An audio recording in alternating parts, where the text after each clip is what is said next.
Good morning, everyone. It is Tuesday, January 3rd. I'm Abby Huntsman in for Ainsley Earhart this morning. Well, he is back.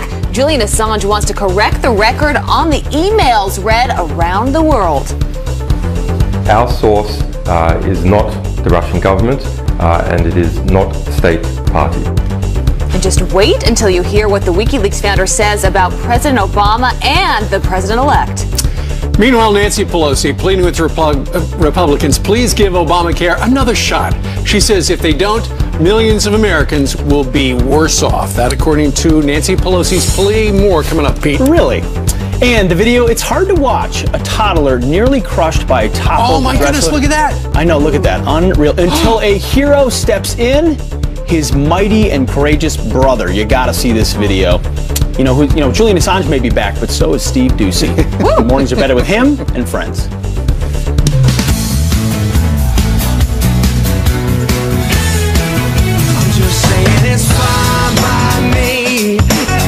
Live from Studio E in the heart of a rainy Midtown Manhattan, it is Fox and Friends for this Tuesday that feels like a Monday after New Year's Eve. That's right. Happy New Year to you, Steve. Thank you very much. Did you stay up till midnight? That's what I want to know. I barely made it to 9. Me too. We all looked at each other the next morning and said, I didn't see the ball drop, but... Listen, we've got an exciting program. Tucker Carlson, the king of 7 p.m. right here on the Fox News Channel, is going to join us live. We're going to talk about the news of the day. He's going to get up bright and early this morning. Laura Ingraham is joining us this morning. Also, Karl Rove. And with all the football being played, it wouldn't be a morning without Bobby Bowden as well, who's going to join us. And Marie Osmond, who has been a guest on this program many, many times. She's so delightful. She's going to join us. And we're going to play some vintage Fox and Friends clip. Plus, Abby's got some interesting gossip. Well, not gossip about Marie Osmond, but there's a family connection that I had never heard until about a minute ago. A very interesting one. You're going to want to stick around for this. It's really good. By the way, we should point out that about 15 seconds before today's telecast started, the guy over there was pulling a Mariah Carey. He goes, you know, my headpiece, I just can't, it's kind of muffled. Yeah, listen, I need a reason to say I just wasn't there. My A game wasn't there. I couldn't Well, you know hear. what, Pete? If you showed up for rehearsal, it might have worked out for you. Oh, yeah, that's true. But no one's going to know that. No one's going to know that there was no rehearsal. There never is a rehearsal for this program. Sometimes it shows, but he did get a new thing, and you can hear. Are you good? I can hear. Yep. You're good. All right. Maybe. I still want to hear it's sabotage later, so.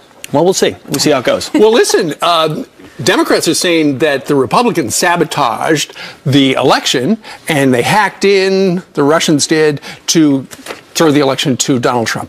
Well, tonight at 10 p.m. Eastern Time, Sean Hannity sits down for an exclusive in-person interview with Julian Assange. He flew over to London. Assange is holed up at the Ecuadorian embassy there. There's a warrant for his arrest out in Sweden. Nonetheless, Sean asked him very specifically, you know, was it Russia behind it?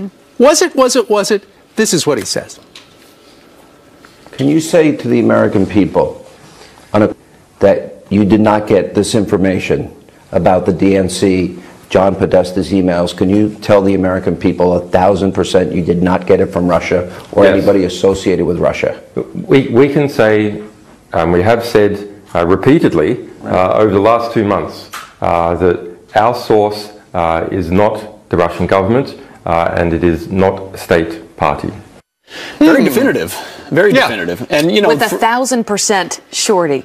That it's not Russia that is behind the election hacking. And this is the source of the DNC emails was WikiLeaks, which released them drip by drip by drip going up the election to the great frustration of Democrats and Hillary Clinton. But if he's saying it wasn't the Russian government, then I think that is a voice we have to listen to, whether you like Julian Assange or not, and whether you like WikiLeaks or not, because the government, Barack Obama, our intelligence services haven't necessarily laid out exactly who it is or why exactly it is Russia. Well, a couple of days ago, 5 or 6 days ago, while I was on holiday, that FBI Department of Homeland Security report came out. It was only 5 pages, but what I was curious about is, first of all, it had a disclaimer. It did not claim to be accurate. And the second thing was, it did not mention WikiLeaks, which is curious. Julian Assange was on this program a couple of months ago, and he also reiterated it was not from Russia. It was not a hack, it was a leak. So it was somebody from the inside, somebody probably at the DNC this is just speculation, I'm connecting some dots, but probably somebody who did not like the fact that the DNC was throwing it for Hillary, and they were probably for Bernie Sanders. And the big question still remains, why was President Obama doing this now, when he had this information, 18 months ago? Also, what is the purpose of this? Why are they blaming Russia for this if that is, in fact, not the case? And that's exactly what Sean Hannity asked Julian Assange. Here's how he responded to that question. The U.S. government is accusing WikiLeaks of having received these materials from Russia, and you say it's false. It did not come from Russia, and the President of the United States is advancing the narrative. Is the President of the United States lying to the American people? Well, he's acting like a lawyer. If you look at most of his statements, he doesn't say that. He doesn't say WikiLeaks obtained its information from Russia, worked with Russia. He's saying Russia's trying to influence the U.S. elections. Yes. So and you also note that he doesn't say, from statements that I've read, he doesn't say that Russia was trying to influence the election for Donald Trump. That's a very interesting point. You know, in the media, we see a lot of obfuscation, meaning, or conflation, saying election hacking, leading people to believe that the election itself was hacked. But what he's saying is that the parsed words of Barack Obama are very telling also. They're not able to say it was Russia, it's Russia linked or election linked, leading a lot of, they could drive a truck through that explanation, and it gives them the ability to plausibly deny if it turns out it wasn't Russia. But you know what ultimately they're trying to do is they're trying to, as Donald Trump comes in, cloud the water, muddy the water, so that it looks like Donald Trump became president of the United States with the help of Vladimir Putin. That's exactly what he's trying to, and that's what Julian Assange said. He said this is their attempt to sort of undermine his legitimacy, the fact that he actually didn't win on his own merit. That's their whole purpose here. That's what Julian Assange is saying. Which is why you see President-elect Donald Trump fighting back so hard. He understands that once narratives are established, they become they can solidify in the minds of people. He knows something. They can become true. And he knows something, Mr. Trump, that no one else knows still, that's supposed to come out maybe today, maybe tomorrow, maybe about this hacking situation. It could be, Steve, about something completely different. Who knows? It could be. Also, just know it would be very easy for Julian Assange to say, you know what, we got the documents from so-and-so. That would just end it right there. Well, but then again, if you're in the leaking business and you give somebody up, then nobody's going to leak. It's tough to do that. If you give up your source, people aren't going to leak to you in the future. But this is, again, tonight on Hannity is when the full interview is going to air. Exactly right. 10 p.m. Eastern Time right here on your #1 choice for cable news, the Fox News Channel. Meanwhile, it's back to business for lawmakers on Capitol Hill, where in just a couple of hours from right now, the 115th Congress will convene for the first time. Yeah, back to business. Republicans promising an all-out assault on Obamacare, saying a repeal will be the first order of business. And the Democrats are targeting the president-elect's cabinet. Doug McKelway is live in Washington this morning with the very latest. Good morning, Doug. Morning, guys. You know, despite the whipping that Democrats took at the polls in November at virtually every level of elective office, they are vowing to put up a huge fight when the new Congress convenes today. Democrats are promising to go on the attack against at least 8 of Trump's cabinet nominees. The targeted 8 include Rex Tillerson at State, Senator Jeff Sessions for Attorney General, Mick Mulvaney at OMB, Betsy DeVos at Education, Andrew Puzder at Labor, Tom Price at HHS, Steve Mnuchin at Treasury, and Scott Pruitt at EPA. Soon to be Senate Minority Leader Chuck Schumer has promised that Democrats will slow walk those picks while attempting to ding them as much as possible, but they don't really have enough votes to block any of them. You can thank Harry Reid for that. The partial nuclear option that he put into place requires only a simple majority vote for the confirmation of all executive appointments below the Supreme Court level. And with hundreds of federal court picks to be made, Republicans will make full use of Reid's short-sighted move. By the way, Democrats at this point have no plans to target these 3 Trump picks. We're talking about James Mattis at DOD, Governor Nikki Haley, and General John Kelly at DHS. Now, one hint of how Democrats will attack these Trump nominees, Schumer said many of them have made billions of dollars off the very industries that they would be tasked with regulating. So you can look for Democrats to look very closely at tax returns, among many other things. Keep an eye on that. Back to you, New York. All right. Thank you very much. Live from a drizzly D.C. So as he was just saying, Nancy Pelosi now pleading with Republicans, saying, give Obamacare, just give it a second look. Here's what she said. The fact is, it's the old thing of going into a china shop. You break it, you own it. And they're dealing with something that is very when I say complex, it's sophisticated. Hold on. She says it's sophisticated. This is the same woman who, when selling it, said, we need to pass it. Right. So we can find out what's in it. It's so sophisticated. No, just pass it. Yeah. Then we'll find out. Well, now it turns out it's so sophisticated and complex that commoners like us just can't understand how beneficial it is to the American people. Well, it's so sophisticated, people hate it. And that's why a majority of Americans would like to see it repealed and replaced, and that's the intention of the Republicans and Donald Trump. Nancy Pelosi also, she was busy. She was a regular Donald Trump yesterday, also tweeting. She said Republicans will leave millions of Americans without health insurance and worsen the coverage of many more. And that simply, according to the Republicans, is not true. They're going to fix it. They're not good. You know, there's so many problems with it the way it is. Republicans say they have heard the cries for help and they will fix it. And people will have insurance. All Nancy Pelosi has to do is travel the country and go to some of the diners that Pete and I have been hanging out at and talking to everyday Americans about what they think about Obamacare. They will give her the real answer. What I will say, though, is it is complex when we talk about our health care system. Donald Trump, Mr. Trump, is going to have that challenge. And you know what? I think we should give him that opportunity to figure it out, because what we can see now is what we have is not working. It's not working. No, it's not. People need a technocrats and bureaucrats in Washington always tell us it's so complex. You need us to tinker it and fix it. Drink your lattes, yeah, skinny jeans and lattes. We know about the folks in Washington. Oftentimes solutions can be more simple. Things like Donald Trump talks about letting you go to different states and compete. The free market is an answer to a lot of things that technocrats will never acknowledge. But I want to put that tweet up one more time if we can. She says Republicans will leave millions of Americans without health insurance. You mean like the health insurance they lost when you gave them Obamacare? Sure. Or what about the worsening the coverage, those who don't have coverage or can't get coverage, or their premiums are so expensive they're choosing to pay the penalty instead?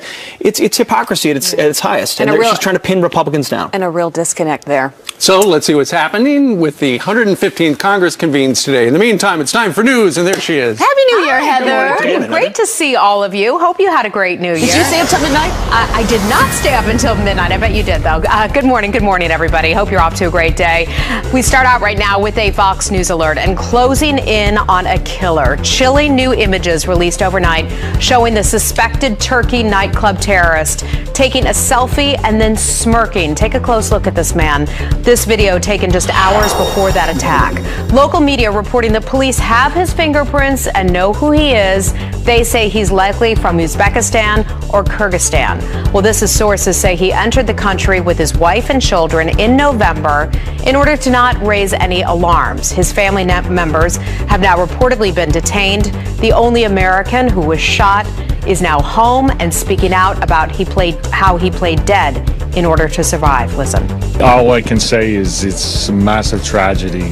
This is very unfortunate. I don't want to talk about what happened inside the club.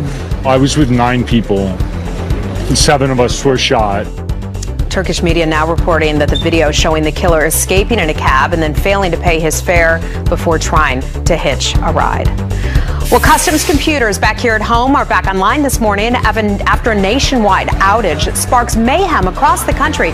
Take a look at this time-lapse video from Atlanta's Hartsfield-Jackson Airport, one of the busiest in the world. Long lines as people return home from overseas. They had to be processed by hand. And then tempers flaring in Miami, where lines stretched at least a quarter of a mile and people started to lose their patience. The computer outage lasted about 4 hours. Customs says there's no indication the disruption was malicious. And those are your headlines. I'll see you back here in just a little bit. Busy day. Back in Congress today. No kidding. Thanks. Thanks, Heather. All right, straight ahead on this Tuesday, President Obama preparing to give his farewell address from Chicago, where that city saw the highest murder rate in decades. Doesn't Windy City really have a reason to celebrate? We'll talk to somebody who lives there. Yep, and a mid-air meltdown all caught on camera as a passenger goes berserk on a flight attendant and a plane packed full of people. What set him off? I'm calm as can be. I'm yelling at you. I'm not yelling. You want to hear me yell? Welcome back. Well, the numbers are staggering. Chicago ending 2016 with 762 homicides. Compare that to 459 in 2009. That's when President Obama took office. And this, in spite of that spike, President Obama will give his farewell address from there 1 week from today. So here to react, Brunel Donald Shea. She's from Chicago and a part of the President-elect's inaugural committee. Good morning. Good to see you.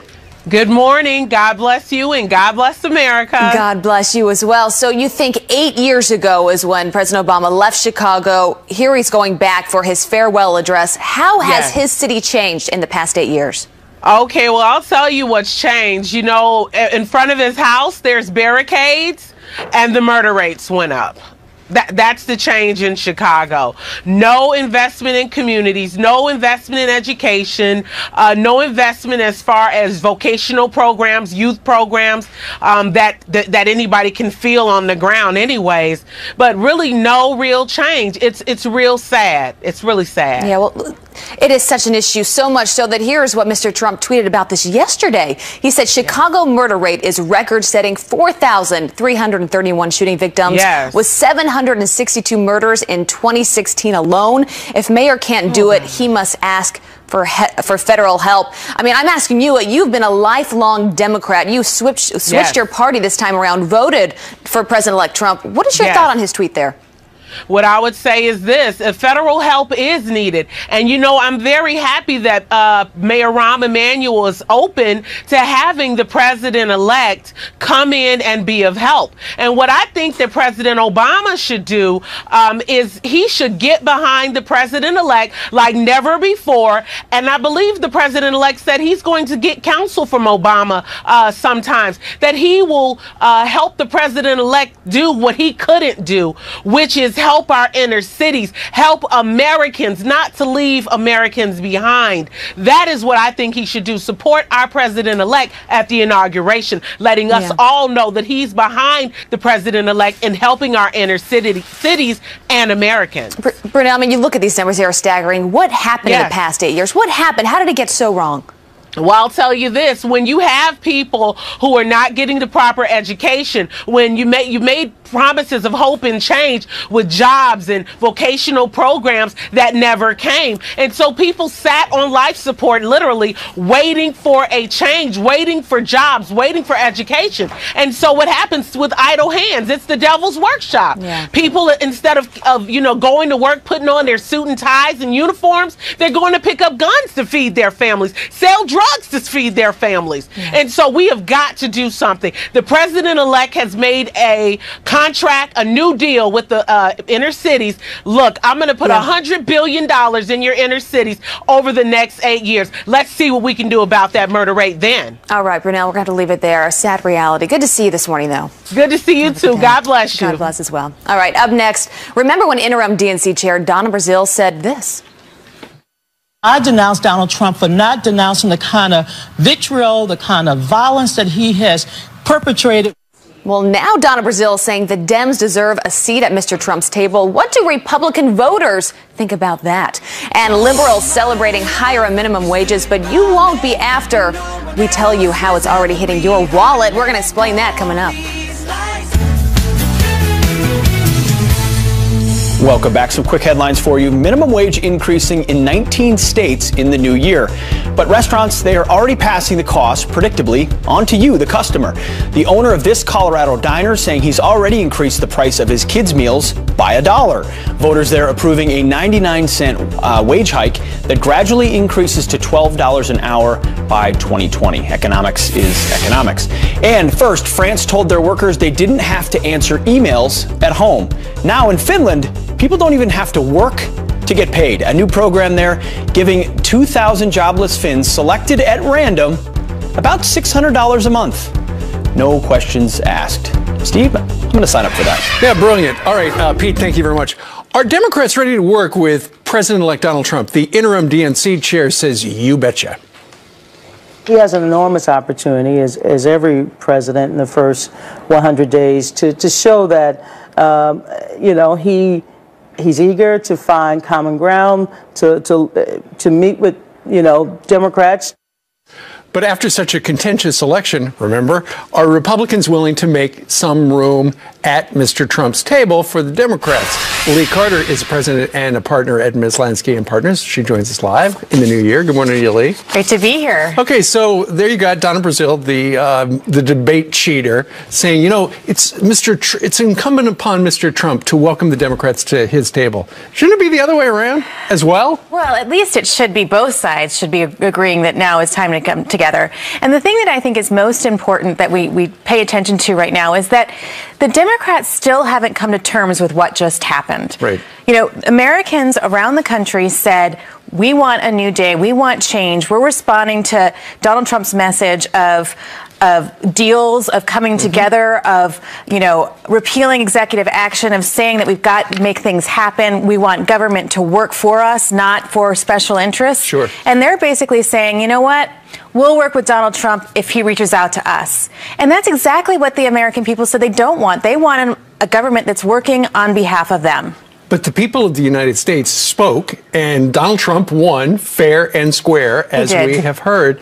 And if the Democrats, as is suggested, you know, our news people down in Washington, they've got these stories about how the Democrats are ready to try to blow up 7 or 8 of Donald Trump's nominees for his cabinet. That sounds like they're going to be obstructionists. Yeah, I mean, and that's not going to be good for them. That is not going to be good for them. I mean, they're really promising gridlock right now. They're saying we're going to give all. That's not what people want. And that's exactly why Donald Trump won. He said, "Look, I'm going to get down there. I'm going to make deals. I'm not going to be beholden to anybody. I'm going to, you know." He says that he's going to have big actions, but he also says that he's going to compromise. That was part of his language. That was part of his message. Sure. And it's one, you know, that won the election. On top of that, they have to understand that Democrats, it's not just the presidency that they lost. They lost the Senate. They lost the House. And they've got to understand that they've got to have a message on what they're going to do, not what they're not going to do. This isn't an anti-Trump message. This isn't an anti-anything message. But they have to understand that they've got to start talking, what are you going to do for the American people? What are your policies all about? And they don't have that message right now. Well, we do know what Donna Brazile has done. She cheated because she fed the Hillary camp questions before town halls and stuff like that. She lost her job at the DNC. She can't be trusted, and yet listen to some of the stuff she said. I denounce Donald Trump for not denouncing the kind of vitriol, the kind of violence that he has perpetrated with his angry rhetoric. Since I play straight up, and I'll play straight up with you, I did not receive any questions from CNN. No, boo-boo. And next time, don't bring me no emails unless you have cleaned your system, okay? Don't bring nothing corrupting to me. Given that all you've said about this hack, do you think Donald Trump's win was legitimate? Donald Trump used this information in ways to also sow division. I was very disappointed, and his repeated usage of some of the stolen information. He used it as if he received daily talking points. So is the election legit? The election was tainted by this intrusion. So after she repeatedly blew up Donald Trump, now she's saying, you know what, Donald Trump has an opportunity to be nice to people. You know what? It is really astounding to think that they ran their entire presidential campaign on Donald Trump is dangerous. And it's stuck with a lot of people. People are saying he's racist, misogynist, a bigot, all of these things. And now he's the one that's supposed to extend an olive branch. They would have been much better served to say, you know what? The election's over. It's time for us to come together. We're going to come to the table. We want him to. We want to make things work again. This is a big mistake. It's a missed strategy. And I think the Democrats are really lost. They need a new leader. Listen, whatever the Democrats say, Donald Trump is a negotiator. He wants to win. He's going to bring both sides together. I read last night that he said he actually liked Chuck Schumer better than he liked Speaker Paul Ryan and the majority leader over in the Senate, Mitch McConnell. So it sounds like he's got a good relationship with a number of Democrats. He's going to get stuff done. That's right. We all hope. That is the hope, and that's why I think he won. All right. Thank you very much, Lee Carter. Thank you. All right. Straight ahead on this Tuesday, he went viral when his mugshot became his headshot to a modeling career. Remember that guy? So where is the so-called hot felon now? Well, you're not going to believe it. We're going to tell you. And America has been patiently waiting for the second of 2 baby bald eagles to hatch. So what happens after that? We're about to find out when eagle expert Al Ciceri and challenger join us live next.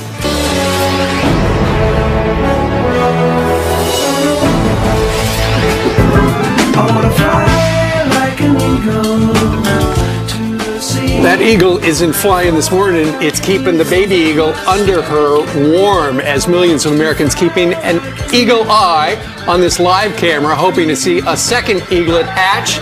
down in Fort Myers, Florida. Yeah, we cannot take our eyes off this live cam. We witnessed the first one make its world debut live over the weekend right here on Fox and Friends. Yeah, Well, it hatched, of course, during the show on Saturday morning, right, That's Pete? why I was a bit off my game that day. I was watching the hatching. Joining us now to cover all this and talk about it is the president of the American Eagle Foundation, Al Ciceri, and challenger, the bald eagle. Holy cow, what a strikingly beautiful bird. Good morning, sir. How are you? Good morning, Steve, Pete, and Abby. Well, we really appreciate you joining us. Tell us a little bit about this beautiful bird and this camera. How did it come to be that we're watching live these eggs being hatched? Well, I mean, eagle cams are very, very, very popular across the country. There's a number of nests that have cams on. Our foundation has 2 nests themselves. We have one in Washington, D.C. at the Arboretum and one in Northeast Florida. But the nest down in Southwest Florida is the baby hatched about 3 days ago. It appears to be very, very healthy. The other egg should hatch very shortly, if not see a pip very shortly, because they usually will hatch 2 or 3 days apart. Did you say pip? Pip is a little hole that the baby pokes through the eggshell with his beak. Okay. It's the first hole. It's the first hole. Okay. Now, Al, when you have been watching this video, and we're re-racking the video from a couple of days ago when the first eaglet did the pippin and then did the popping out. The pippin and the poppin'. Has this appeared to be what eagles normally do? Because we've noticed the male and the female in the nest at certain times, which kind of flies in the face of a lot of members of the animal kingdom, where once the baby is born, you never see the male again. Well, you know, in birds of prey and bald eagles, the male and female take turns incubating the eggs. They take turns hunting for food, and they take turns feeding the baby. I mean, it's like a modern day family in a sense, but they're monogamous, so they mate for life. You know, you have millions of people, as we said, that have been watching this live cam. It really has become a thing. Al, tell us how this started, this whole live cam watching the birth of the eaglets. Well, I mean, like I said, I don't know much about this particular cam. It's been on air for several years. Our cam in Washington, D.C. at the Arboretum has been on for 2 years, and we have a nest in Northeast Florida, the Romeo and Juliet nest, that's been on for 3 years. But this particular nest has been going for, I believe, for about at least 4 years. Yeah. And Al, Al, it's not just watching a bird being hatched. There's something magical, something mystical about the bald eagle, because it is the symbol of America. Right, and you know, watching these eaglets hatch on cameras is a very intimate thing, and people are just amazed how attentive the parents are. I mean, they'll do anything to protect their young, and they're very, very careful with their talons and everything else when they're around the babies and the eggs. People just love it. I mean, they love the intimacy of it and the things that they get to see that people wouldn't normally see. Yeah. And you can learn more about eagles watching an eagle cam than you can reading it from a book, honestly. It's so true. Well, what a beautiful bird. We've loved having you on this morning. We've loved watching this live cam. We're hoping the best for eaglet number 2. That's right. All right, Thank you, sir. All right, it is 23.5 minutes before the top of the hour, and Heather joins us on this Tuesday that feels kind of like a Monday. Yeah, it certainly does. Good morning, everyone. I've got an important story to bring you. First, out of Colorado this morning, and that is where police need your help. There is a massive search underway at this hour for a young Colorado boy who is said to have wandered away from his home on New Year's Eve. His heartbreaking mother pleading for his return. Worried with how cold it is that something might really bad happen to him. Please help me find him. That beautiful little boy is 6-year-old David Puckett. We're told he was wearing just a thin coat in Aurora's below freezing temperatures that night. Police say the boy has a slight learning disability and has wandered off at least 2 other times. Please keep an eye out for this young boy. Well, this video is going to take your breath away, especially if you are a parent. I can't even watch this right now. A 2-year-old boy pinned underneath the dresser and his twin brother then coming to the rescue. You can see him as he struggles to move that dresser off his brother, and eventually he slides it off. Both boys are okay. The parents discovering this footage on their surveillance system in their home. They posted the video on YouTube as a warning for other parents. We're not sure who produced that dresser just yet, but we'll let you know if we find out. Well, police storming a packed United Airlines flight after a passenger goes berserk on a flight attendant, all because he was mad about his seat assignment. I'm calm as can be.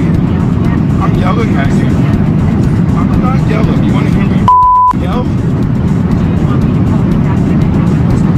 you know how cool it would be to have the airplane turned around with me? You're gonna do that? You do that. I'm being so impolite, aren't I, fat? Well, that plane was bound for San Francisco from Sydney, Australia.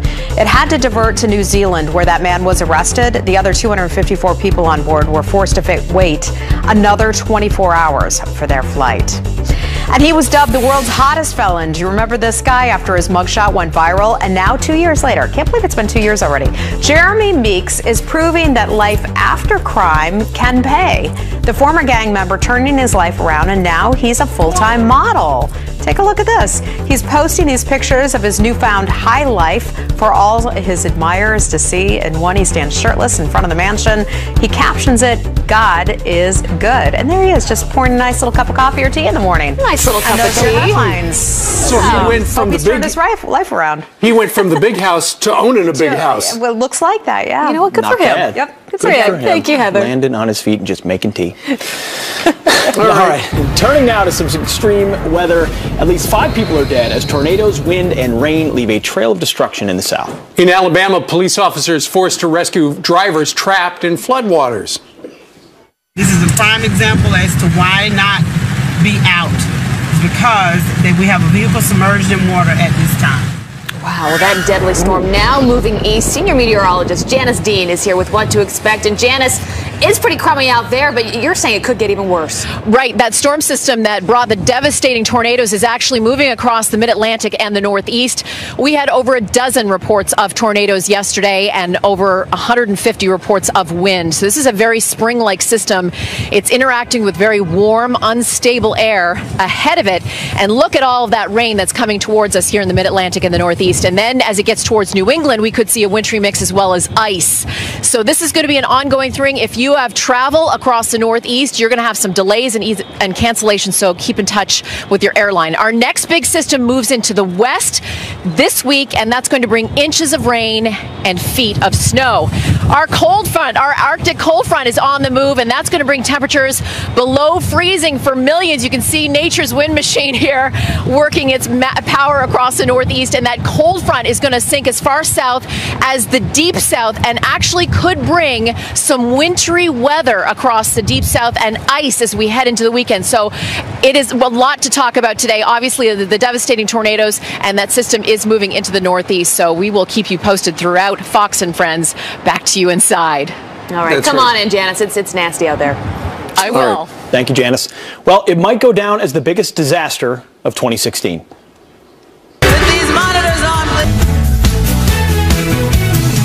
15 minutes top of the hour. We're back with some quick headlines. Starting today, Dylan Roof will represent himself in court as a jury decides if he lives or he dies. The convicted killer is set to come face to face with family members of the 9 people that he gunned down inside a South Carolina church last year. Roof doesn't plan to call any witnesses himself. And the city of San Francisco considering a city-funded drug den for heroin addicts. A study finding a supervised injection site could save the city $3.5 million a year. But Mayor Ed Lee says he doesn't want to see people shooting up on the city's dime. Meanwhile, in other news, a Supreme Court shocker perhaps, President Obama could use a little-known loophole to force Merrick Garland onto the Supreme Court, and it could all happen at high noon today. Interesting. Fox News senior judicial analyst Judge Andrew Napolitano. He is here to explain. Judge. Good morning, guys, and Happy New Year. Happy New Year. Happy New Year. Well, there is a provision in the Constitution that allows the president to make recess appointments to federal jobs that require him to appoint the person and the Senate to confirm. Recess meaning the Senate is in recess. Now, the Supreme Court has said the Senate decides when it's in recess, except for today, when the old Senate ends at exactly noon, and the new Senate begins at 1 second after noon, 1 minute after noon. He can't do it in 1 second. He would have to time this with perfection. And believe it or not, this has happened in the past, but not with the Supreme Court. We have had justices of the Supreme Court who've been given recess appointments when the Senate was actually in recess, and then months later they were confirmed. Justice William Brennan, who sat for 27 years, was appointed by President Eisenhower Eisenhower in 1956, took his seat immediately. No hearings, no investigation, nothing. Then the hearings and the investigation while he was a sitting justice, and he was confirmed in 1957. But the fear that some people have is that President Obama, one last slap at President-elect Trump and the electorate that made Donald Trump the president-elect, would do something like this, which would put Judge Garland or someone in the Supreme Court for 2 years. Now, that would mean that Merrick Garland... Not for life. Not for life. Merrick Garland would have to give up his life tenure on the United States Court of Appeals right below the Supreme Court. Unlikely he'd Would he even want to do that? I don't think so. And 2 years is the window for confirmation, is what it is. So if he wasn't confirmed within 2 years, then President-elect Trump gets to choose somebody else? Yes, but 2 years is the term of the Senate that begins at noon today, and the term of the appointed but unconfirmed Supreme Court justice would be coterminous with that term. So it is possible, highly unlikely, but I mean, if the President of the United States was in the Oval Office and he had the atomic clock right there and he's just watching, okay, and he just signs it right there, that would be effectively what Teddy Roosevelt did 168 times. Before the atomic clock existed.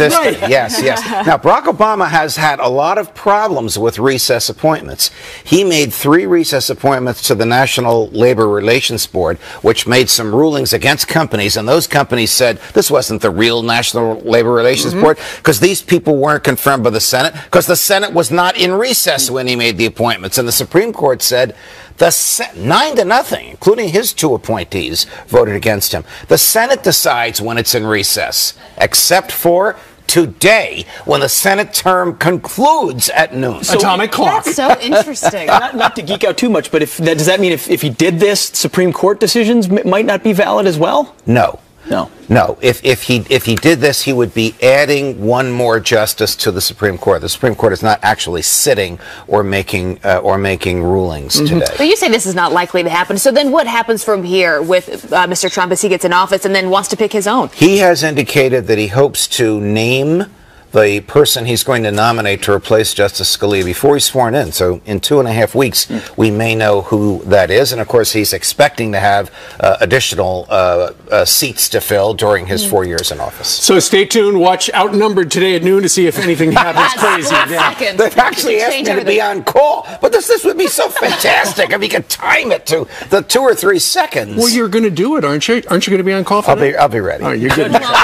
He's always, like the Senate, he's always in session. You're always on call, Judge. Thank you, Judge. All the best, guys, and Happy New Year to you. You too. Thank you. All right, we've got a huge show. It can't get any bigger than the judge, but it's going to get bigger somehow. Tucker Carlson and Karl Rove are going to join us. Yeah, top of the hour. And President-elect Donald Trump made this household phrase. Listen. You're fired. Okay. Go. All right. Well, now there's a new boardroom boss and a new catchphrase. Carly Shimka's here with our first look at Arnold on The Apprentice. You're not going to want to miss this. Come on in, Carly. Hasta la vista, Judge.